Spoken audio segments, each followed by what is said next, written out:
विद्यार्थी मित्रों, आज तक हम आदर्श बदला सुदर्शन जी द्वारा लिखित इस पाठ के अंतर्गत 3 से 4 लेक्चर हम देख चुके हैं। इसके साथ साथ हमने अंतिम पड़ाव की तरफ आज हम आ चुके हैं। अंतिम हिस्सा हमें देखना है। इसके पहले हमने देखा है जिस तरीके से पहले लेक्चर के अंतर्गत पाठ परिचय देखा, फिर दूसरा लेक्चर हुआ, उसमें हमने किस तरीके से आगरे के रास्ते पर साधुओं की मंडली घूम रही थी, गाना गाते हुए, और उन्हें किस तरीके से तानसेन द्वारा जो प्रतियोगिता हो गई, उस प्रतियोगिता में वे असफल होने के कारण, पराजित होने के कारण उन्हें मृत्युदंड की सजा दी गई। फिर उसके बाद के लेक्चर में हमने ये देखा कि उन सारे साधुओं को जिस तरीके से मृत्युदंड की सजा सुनाई गई, लेकिन उसमें एक 10 वर्षीय बालक को बख्श दिया गया, उसे छोड़ दिया गया, बच्चा है समझकर। और वही बालक अपने पिता को अपनी आँखों के सामने गुजरते हुए देखकर अत्यंत दुखी हो जाता है। इतना दुखी हो जाता है कि उसे कुछ समझ में नहीं आता है कि आगे मुझे करना क्या है। मेरा जो कुछ भी था, अपना था, मेरे पिताजी थे, मेरी परवरिश करने वाले, मुझे मार्गदर्शन करने वाले, मुझे आगे बढ़ने में सहायता करने वाले, अब मेरा अपना ऐसा कोई नहीं रहा। ये सोचते हुए वह रोता था।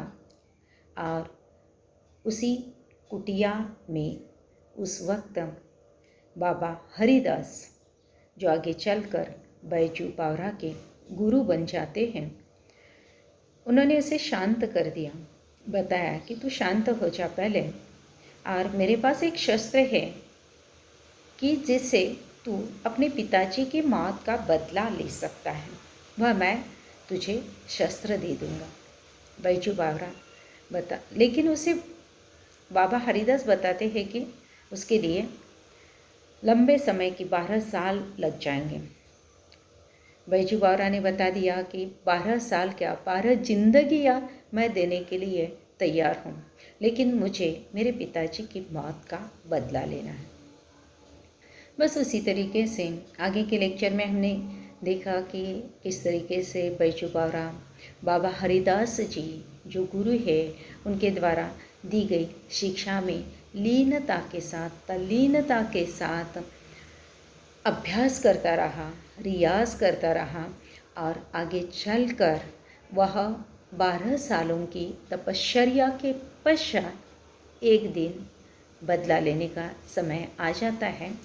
और बस उसी दिन बाबा हरिदास से बताते हैं कि जो कुछ मेरे पास था वह मैंने तुझे दे दिया है, अब मेरे पास कुछ भी नहीं बचा है। इस राग विद्या तज्ञ बनाने के लिए मैंने जो भी था पूरा का पूरा मैंने तुझे दे डाला हुआ है। अब इस प्रतियोगिता में तुझे कोई हरा नहीं सकता है। तो परिस्थिति ऐसे आ जाती है, बैजू बावरा खुश है कि पिताजी के मौत का बदला अब मैं ले सकता हूँ, लेकिन बाबा हरिदास जो गुरु है, जो संत है, संत कोटि के हैं, उन्होंने उसे बता दिया कि इसका उपयोग किसी की जान लेने के लिए नहीं करना है। और वह शस्त्र जैसे कि पोथरा बना दिया, मतलब उसकी धार जो है वह धार ही निकाल ली गई, हटा दी गई, उसको बोथरा बना दिया गया। और बोथरा बना हुआ शस्त्र कुछ काम नहीं कर सकता है। तो इस तरीके से फिर लास्ट लेक्चर में हमने ये देखा कि किस तरीके से बैजू बावरा उस आगरे के शहर में पुनः 12 साल पहले का दिन उसे याद आता है। अपने पिताजी के साथ वह घूम रहा था, अब वह अकेला गाना गुनगुनाते हुए चल रहा है।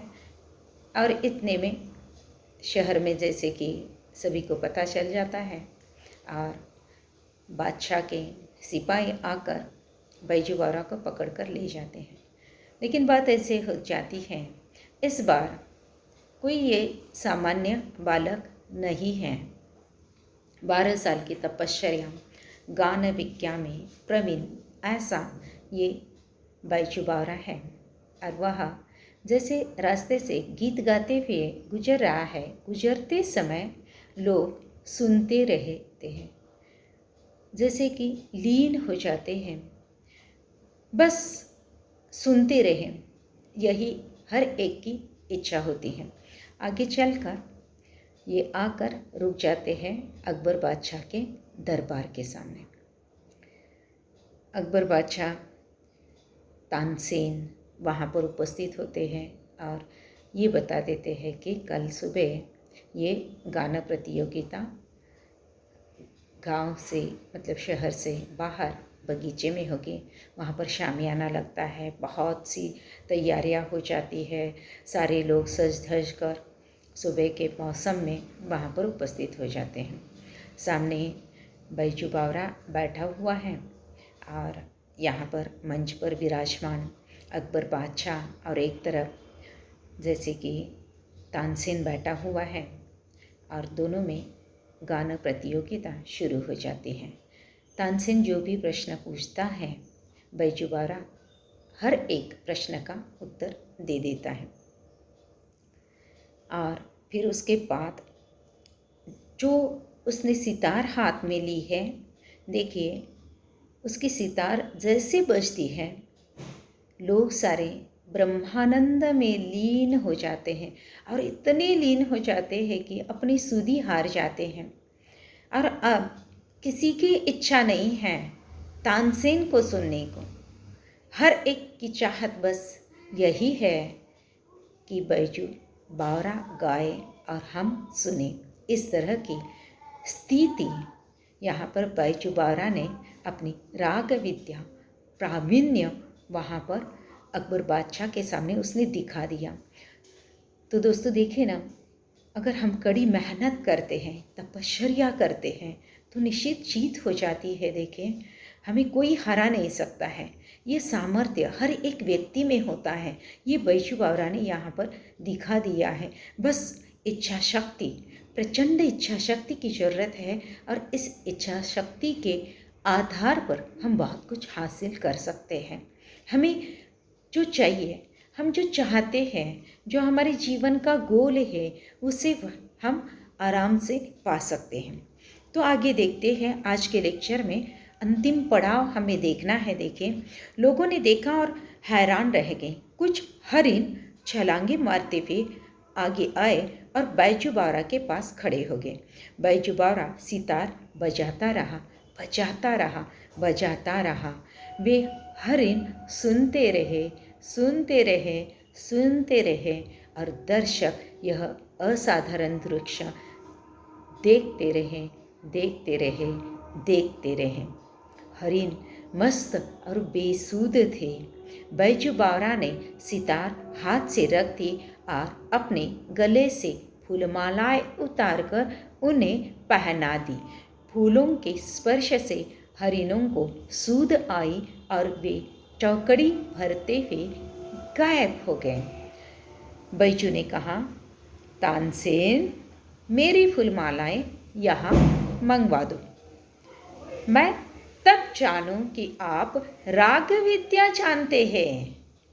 तानसेन सितार हाथ में लेकर उसे अपनी पूर्ण प्रवीणता के साथ बजाने लगा। ऐसी अच्छी सितार, ऐसी एकाग्रता के साथ उसने अपने जीवन भर में कभी न बजाई थी। सितार के साथ वह आप सितार बन गया और पसीना पसीना हो गया।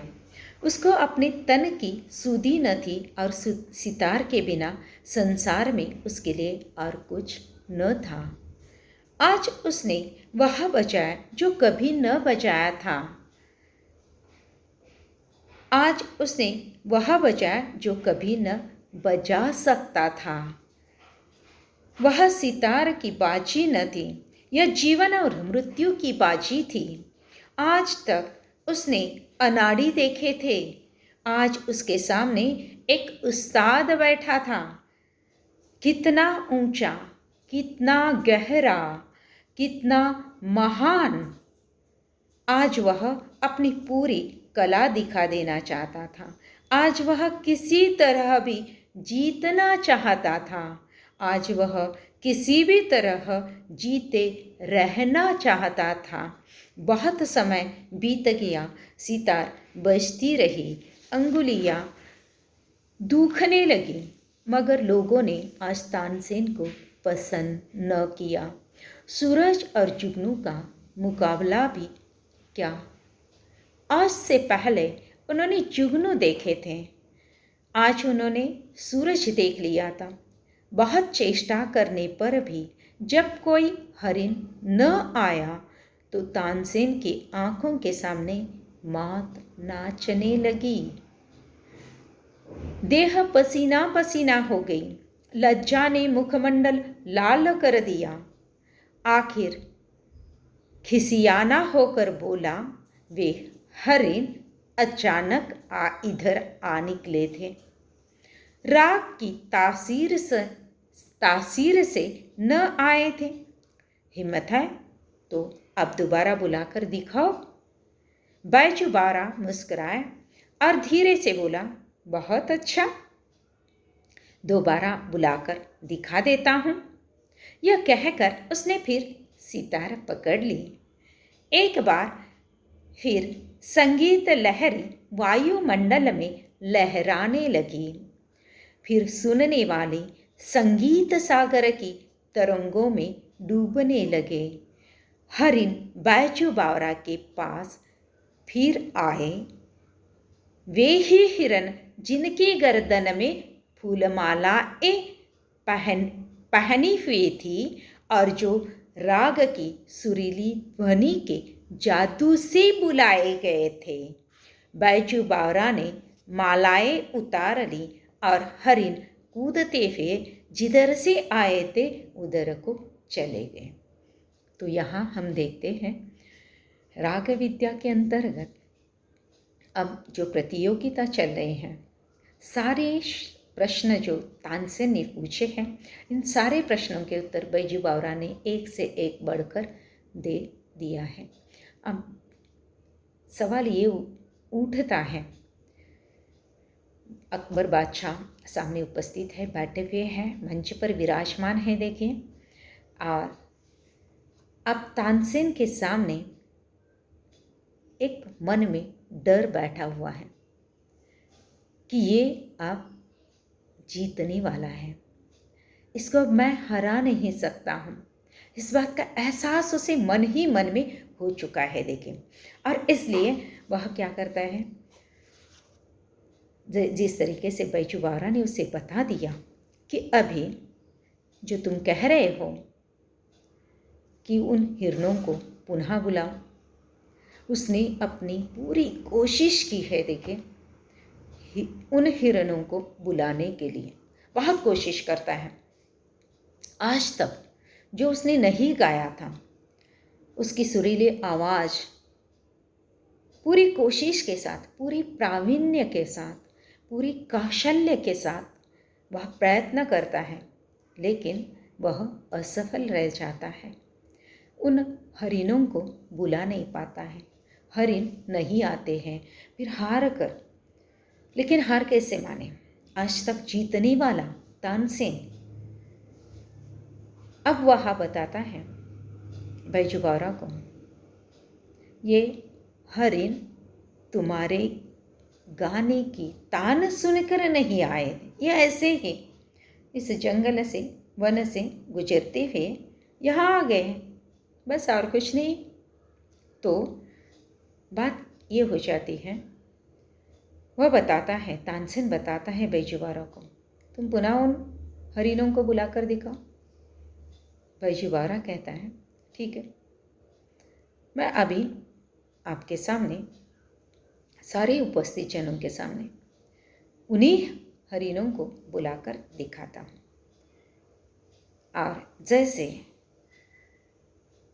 बैजू बावरा सितार को हाथ में लेता है, वैसे उसकी धुन से जहाँ वन में जो दिखाई न देने वाले हरिन, अब सामने लोग बैठे हुए हैं, कहीं पर भी ये हरिन नहीं दिख रहे हैं, लेकिन बैजू बावरा की तान राग सुनकर भी पुनः उपस्थित हो जाते हैं। और वही हरिने हैं जिनके गले में बैजू बावरा ने फूलमालाएं पहनी थी, वही हरिन आ जाते हैं। अब बात हो गई, बैजू बावरा जीत गया है, तानसेन निश्चित हार चुका है, क्योंकि उन्हीं हरिनों को बुलाने में तानसेन यहाँ पर असफल रह चुका है। अकबर का तानसेन के साथ अगाध प्रेम था। अकबर बादशाह के नवरत्न दरबार में एक बहुत ही प्रिय रत्न अगर कोई था तो वह तानसेन था, गान विद्या में प्रवीण। अब उसकी मृत्यु निकट देखी तो उनका कंठ भर आया। अब राजा बादशाह का कंठ भर आया है, क्योंकि मेरा प्यारा एक रत्न को आज मृत्यु मिलेगी। परंतु प्रतिज्ञा हो चुकी थी, लेकिन प्रतिज्ञा हो चुकी थी और उस प्रतिज्ञा के अनुसार लोगों के सामने जो प्रतिज्ञा हो चुकी है, जनता के सामने प्रतिज्ञा हो चुकी है, उसे राजा झुठला नहीं सकते थे किसी भी हालत में, कितना भी प्रिय तानसेन क्यों न हो। वे विवश होकर उठे और संक्षेप में निर्णय सुना दिया। राजा विवश होकर अब कुछ नहीं कर सकते हैं, विवश होकर उठ गए और उन्होंने निर्णय सुना दिया। बैजू बावरा जीत गया, तानसेन हार गया। अब तानसेन की जान बैजू बावरा के हाथ में है। तानसेन कांपता हुआ उठा। अब बैजू बावरा के हाथ में तानसेन की मृत्यु लिखी हुई है। अकबर बादशाह ने तो अपना निर्णय सुना दिया। तानसेन कांपता हुआ उठा, कांपता हुआ आगे बढ़ा और कांपता हुआ बैजू बावरा के पाँव में गिर पड़ा। आज तो जीतने वाला इस बालक के सामने वह आकर गिर पड़ता है। देखिए, वह जिसने अपने जीवन में किसी पर दया न की थी, जीवन में कभी किसी पर उसने दया नहीं की थी, इस समय दया के लिए गिड़गिड़ा रहा था और कह रहा था, मेरे प्राण न लो, मेरे प्राण न लो, मेरे प्राण न लो। बैजू बावरा ने कहा, मुझे तुम्हारे प्राण लेने की चाह नहीं है। तुम इस निष्ठुर नियम को उड़वा दो कि जो कोई आगरे की सीमाओं के अंदर आए, अगर तानसेन के जोड़ का न हो तो मरवा दिया जाए। ये जो नियम बना रखा हुआ है तुमने, वह नियम अभी हटवा दो। मुझे तुम्हारी जान लेने में कोई दिलचस्पी नहीं है और तुम्हारे प्राण लेने के लिए मैं यहाँ पर उपस्थित भी नहीं हुआ हूँ। अकबर ने अधीर होकर कहा। देखें, अकबर बादशाह अधीर हो गए कि अब मेरा तानसेन बच जाता है, बस यही एक उसके लिए खुशी हो जाती है। यह नियम अभी इसी क्षण उड़ा दिया गया, इसी क्षण उड़ा दिया गया। बता देते हैं अकबर बादशाह। तानसेन बैजू बावरा के चरणों में गिर गया और दीनता से कहने लगा। तानसेन बैजू बावरा के चरणों में गिर गया है। देखिए, पूरे इस सभा मंडप में तानसेन बैजू बावरा के चरणों में आकर गिर पड़ता है। मैं यह उपकार जीवन भर नहीं भूलूंगा, मैं यह उपकार जीवन भर नहीं भूल सकता हूँ। बैजू बावरा ने जवाब दिया है, 12 बरस पहले की बात है, आपने एक बच्चे की जान बख्शी थी, आज उस बच्चे ने आपकी जान बख्श दी है। तानसेन हैरान हो जाता है, देखने लगा। फिर थोड़ी देर बाद उसे पुरानी एक भूली हुई, एक धुंधली सी बात याद आ गई, जो 12 साल पहले बीत चुकी थी। वह बात याद आ जाती है जिसमें साधुओं को उसने मौत की सजा दी थी और उसमें एक 10 वर्षीय बच्चों को बख्श दिया गया था।